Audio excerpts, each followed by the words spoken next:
سلامونه ملګرو، الله دې وکړي روغ اوسئ. د مومن سپورټس یوټیوب چینل مینوالو یوه بلې ویډیو سره ستاسو خدمت کې یم.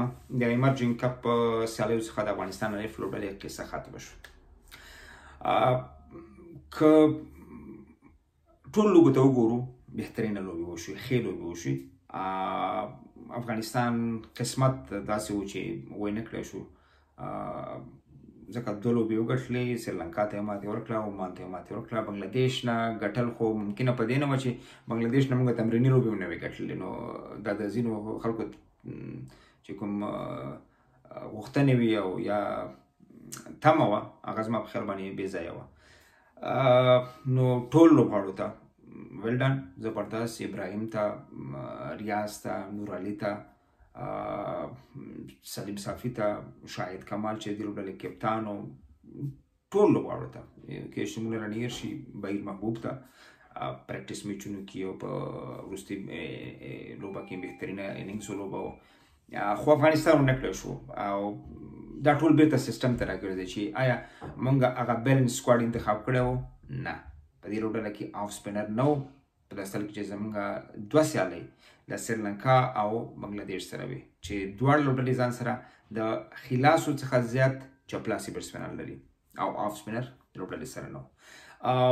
آل راونډر وکټې تاسو وکتې چې یو ګز دولتي اوچتېږي، په دې کې جینوین پیسر او یا میډیم پیسر دغسې پیسران کار نشي کولی. تاسو سره یو آل راونډر پکار و چې هغه میکسینګ وکړي، چینج اف پیس وکړي، چې بیټسمین ریسیو کړي او بیټسمین بیټ کړي. کېدای شي کوم وکټ تاله فاست بالر نشي اخیستی، تاله کېدای شي آل راونډر نه اخیستی وي. بل دا چې په دغه لوبډله کې هیټر نه و، فینیشر نه و، داسې یو لوبغاړی چې هغه د ون ډے په اوسني ماډرن کرکټ کې هغه سټرایک ریټ تاله وساتي. یوازینی یو لوبغاړی چې د هغه څخه تاسو د یو چکې مکې تمه لرله شوه، هغه شرف الدین اشرف و چې هغه غریبه هم 15 کاله کېږي نیشنل ټیم سره راګرځي او هغه ډیلي میلي خپل اخلي او په دې خوشحاله دی چې ملي لوبډلې سره دی. نو بغیر د کوم کارکردګۍ، بغیر د کوم پرفارمنس هغه موږ راوسته په نوم باندې چې نه، او واقعیت دی. که زما واک وي ما همغه انتخاب و، ځکه موږ سره داسې کوم بل اپشن نشته. نو یعنی ټیم بیلنس کې خبره وه. او بیا چې کوم قسم لوبغاړي ولوبول شول، نننۍ سیالۍ کې په ځانګړې توګه نوروز منګل کېدای شي دا پوښتنه وشي، روزي خان زرمتي نه یا د نورو نه چې وروره واټ آر ډوینګ، تاسو څه کوئ؟ یعنی کرکټ روزونکي دا معنا نه لري چې ته یو لوبغاړي ته وروښایې چې په دې بال به داسې راځي او په دې بال به داسې کټ کوي او په دا بال به داسې کوي. دا د کوچ کار مهم کار نه دی. د کوچ مهم کار دی چې ټیکټیکل پلانز ونیسي، تکتیکي لوبډله په کوم پوزیشن کې ده، مخالف ټیم په کوم پوزیشن کې دی، وکټ څنګه ده، څو رنزونه پکار دي، اوپننګ څنګه باید وشي، میډل آرډر باید څنګه وشي، اوپنر څنګه وشو، ون ډاون باید څوک وسي. دغه ټیکټیکل مووز دې لپاره باید دغه 50 اوره باید کوچز په دې اړه باندې سوچ وکړي. نه دا چې زموږ کوچز بدبخته نه، همدې لپاره موږ کوچز داسې چې بس په دې شاټ باندې به داسې ورځي او دا به داسې پلی کوي او دا کیچ به داسې نیسي. دا د اکیډمي کارونه دي ملګرو. دا په نیشنل ټیم کې دا شی نه زده کېږي او نه د نیشنل ټیم کار دی. نیشنل ټیم کې پلانینګ کېږي او پلانینګ بدبختانه صفر ولیدل شو. تاسو وکتل چې نن افغانستان اوپننګ ژر له لاسه ورکړ. زبید اکبري بیډ لک و، قسمت یې خراب و، یو بیکاره بال باندې هغه فل شاټ ونه و، هغه تاسو وکتل چې میډ وکټ ته هغه کیچ ورکړ. نو پکار و چې یو داسې یو لوبغاړی مخې کړی وی چې رنز ډېر زیات دي، هغه په ټک ټوک باندې نه کېږي، هغې دپاره به پلانینګ نیسي. او ون ډے کرکټ کې ته کلکولیشن کوي، حساب به کوي. هغه د T20 کرکټ نه ده چې کېدای شي یو اوور ولګېږي، 2 اوور ولګېږي. نه، ون ډے کرکټ کې به ته مکمل پلانینګ نیسي چې ها اوور کې ماته څو رنزونه پکار دي، په لومړۍ پاور پلی کې باید څه وکړم، په میډل کې باید په 10 اورونو کې باید څه وکړم، په اخري 10 اورونو کې ماته څه پکار دي. د دې لپاره زه مکمل هغه کپیسټي، ظرفیت لرم، ریسورسز لرم که نه لرم. نو په ټول انینګز کې هیڅ کومه خواري ونه شوه چې یاره دغه لوبډله آیا ټارګټ پسې ځي او که نه ځي. ځکه په هر بال باندې یو رنز پکار. په وروستیو کې یو شپږیزه اضافه لګېدلی وی، میچ افغانستان ګټلی و. نو چې یو بیټسمین تاله په هر بال باندې سنګل نشي اخیستی، زه د هغه لوبغاړي نه زه د شپږیزې څلوریزې تمه څنګه وکړم، زه د هغه نه په سنچري تمه څه وکړم. سیلفش کرکټ وشو، د خپل ځان لپاره کرکټ شو او د پیل نه تر اخره پورې نه د کوچینګ سټاف لخوا نه د کپتان لخوا نه د لوبغاړو لخوا داسې څه ښکارېده چې موږ د ټارګټ پسې روان یو. توکل په خدای که وشو که ونه شو یو بیټسمین یو اوپننګ جوړه یا میډل آرډر چې په اور کې شپږ نظر نشي اخیستی نو هغوی ځان ته په وروستیو 10 اورونو کې بیا په هر اور کې څه باندې 10 رنزونه پرېښودل. ممکنه ده وکټ هم ختمه ده څنګه ترلاسه کوي؟ ممکنه نه ده. دې نه معلومیږي چې سیلفش د ځان دپاره کرکټ وشو ځان دپاره رنزونه وشو او زه په دې اننګز کې یوازینی پلیر له ورکوم چې بهیر شاه محبوب بهترینه اننګز ولوباو.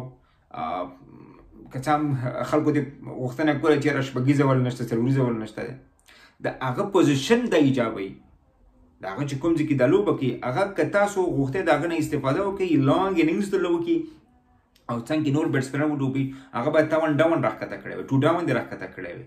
تا کوم ځای کې راښکته کړ چې هلته تاله په اور کې 9-10 رنزه پکار دي.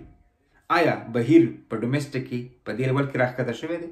آیا په ټیسټ کرکټ کې هغه په دې پوزیشن کې لوبه کړې ده او په 1 ډے کرکټ کې په 20 کرکټ کې په کوم اساس بیا هم کریډیټ ورکول پکار دی بهیر ته چې هغه په هر بال باندې تاله رنز وکړ او په دغه میچ کې د ګټلو لپاره په هر بال تاله رنز پکار نو چې په هر بال باندې تاله بهیر رنز وکړ ولې موږ یو لوبغاړی باندې بیا نیوکه په هغه چا وکړه چې 103 بالې ولوبوله او 6 رنزونه وکړه صحیح دی او اخر کې وکټ هم لاسته وکړه. نیوکه په هغه چا وکړه چې 55 بالې ولوبوله او اخر کې په 3 رنزونه وکټ ورکړه. همداسې بل ورپسې بل نو په هر صورت باندې د ټیم بیلنس بالکل جوړ نه و.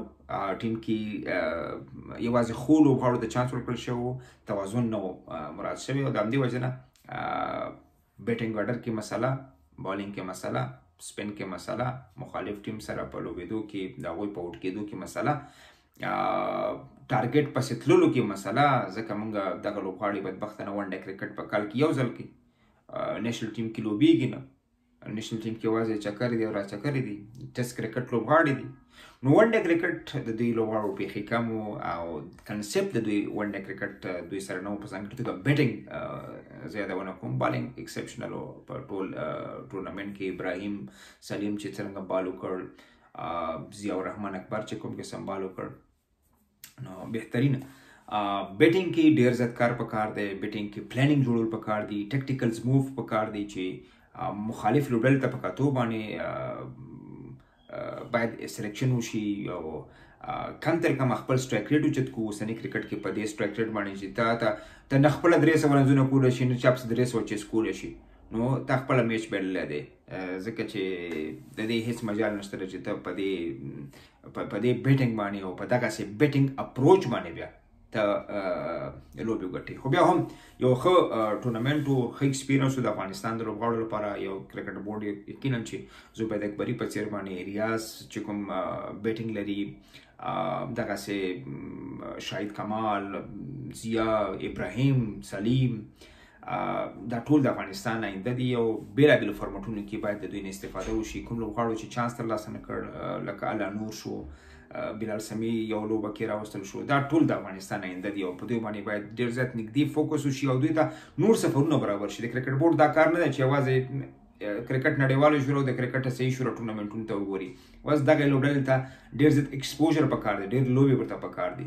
ساوث افریقې لیولېږي انګلنډ لیولېږي ویسټ انډیز لیولېږي انډیا لیولېږي پاکستان لیولېږي چکرونه خو ډېر زیات وي سیلفۍ نه خو ډېره ښې راځي ماشاءالله چې پلانکي سره هم کېناستو پلانکي سره هم کېناستو نه پوهېږم چې یاره د دې څخه نتیجه څه ګټه څه ده زمونږ بنګلادیش ته په سفر کې موږ څه وکړه هند ته په سفر کې موږ څه ترلاسه کړه سریلانکا ته په سفر کې موږ څه ترلاسه کړل. نو دغه نتیجه هغه وخت کېږي چې موږ دغه لوبغاړو لپاره مسلسل لوبې برابرې کړو. دغسې لوبې موږ په 2018 کې او 15 کې او 16 کې برابرولی شي اوس یې ولې نشو برابرولی اداره مشکل لري منیجمنټ کمزوری دی لیډرشپ کمزوری دی او دې ته باید ډېر فوکس وکړي. د افغانستان دغه بیک اپ باید سټرانګ شي دغه بیک اپ باید ډېر زیات لوبې ولري تر هغې چې موږ کپتانان په نیشنل ټیم کې بیا دا بانه ونه کړي چې موږ ډومېسټک کمزوری دی